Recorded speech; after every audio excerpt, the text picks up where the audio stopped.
Bonjour à tous et bienvenue sur Solitaire Nomade. Bonjour Mathieu. Cette seconde vidéo, deuxième étape dans la recherche d'un abri ou d'un habitat pour un nomade, va nous permettre de mettre en place un budget et de terminer sur le bilan de cette prospection. Je vous laisse la parole. Budget et dépenses. Réflexion finale pour l'achat du bien, avec les frais de notaire, éventuellement en supplément. Analyse du prix des constructions, comme on s'en doute, plus le bien est en bon état, plus son prix est conséquent. Il va falloir faire des choix, entre coûts de base, budget rénovation, et autres divers frais et taxes. Les charges fixes, mensuelles, ou annuelles. Eau, électricité, taxe foncière avec la taxe d'enlèvement des ordures ménagères, et assurance habitation. Le tarif de l'eau. Prix de l'abonnement annuel avec un diamètre du tuyau d'arrivée de 15 mm et inférieur, varie de 35 à 120 €. Le coût de l'abonnement ne peut dépasser 30% d'une facture de 120 m3 d'eau, par logement desservi et pour une durée de 12 mois, assainissement compris, ou 40% dans les communes rurales. Consommation annuelle moyenne pour une personne, 35 m3. Prix de l'eau au mètre cube de 4 à 5 €, avec la taxe d'assainissement. Donc une facture d'environ 150 € toutes taxes comprises, soit 15 € par mois avec abonnement et assainissement. Le budget électricité. Le prix de l'électricité pour une personne, dans un logement de 35 m², avec un compteur 6 kVA, en option base, pour un logement tout électrique. C'est-à-dire la cuisson, l'eau chaude, et le chauffage, évalués sur une année. Un abonnement de 30 à 120 € par an, une consommation moyenne de 5100 kWh d'électricité par an. Donc une facture d'environ 900 € toutes taxes comprises, soit 90 € par mois avec abonnement. Les tarifs d'assurance. À demander à votre assureur personnel. La taxe foncière et TOM. Renseignements à obtenir en mairie, lors de la consultation du cadastre, ou de l'entretien avec le maire. Également précisé sur le certificat d'urbanisme, CU. 5. Avantages et inconvénients. Point particulier, habiter une maison cadastrée, sur un terrain non constructible, est tout à fait possible. Granges, hangars, et autres constructions agricoles. Vouloir vivre dans une grange isolée, est régi par des normes spécifiques.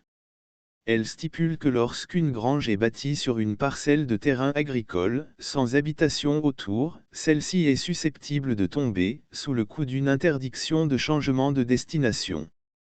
En effet, les zones non constructibles, sont délimitées par les zonages de PLU et des POS.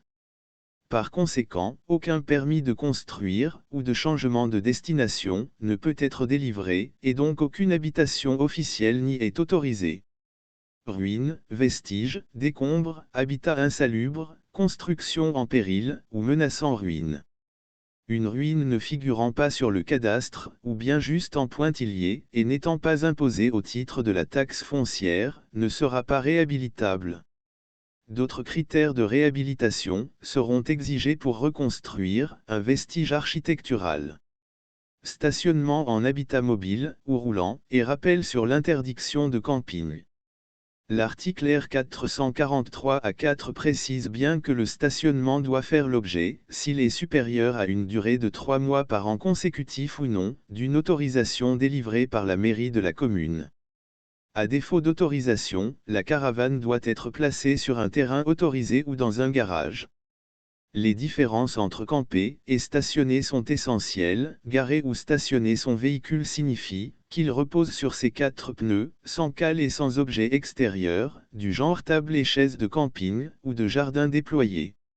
Vivre dans une caravane ou en camping-car, stationner à l'intérieur d'un bâtiment habitable, est autorisé quand on est le propriétaire dudit bâtiment, et que cela en est également votre résidence principale.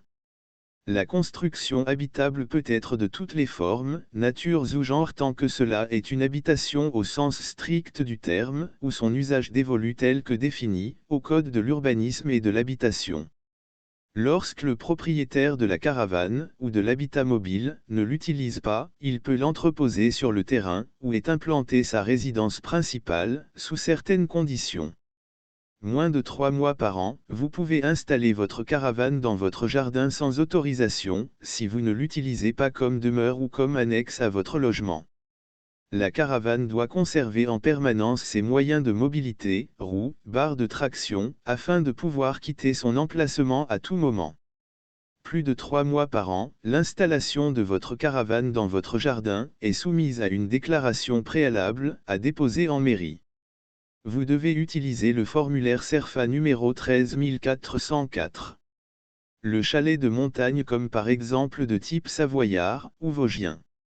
Si vous souhaitez faire construire un chalet ou un garage de moins de 20 mètres carrés sans fondation sur votre parcelle, vous devrez obtenir une autorisation de travaux de la part du service urbanisme de la mairie, faire une demande via un formulaire disponible en ligne. Cette construction ne sera autorisée que si elle est une annexe de votre propre logement, présent sur ce terrain.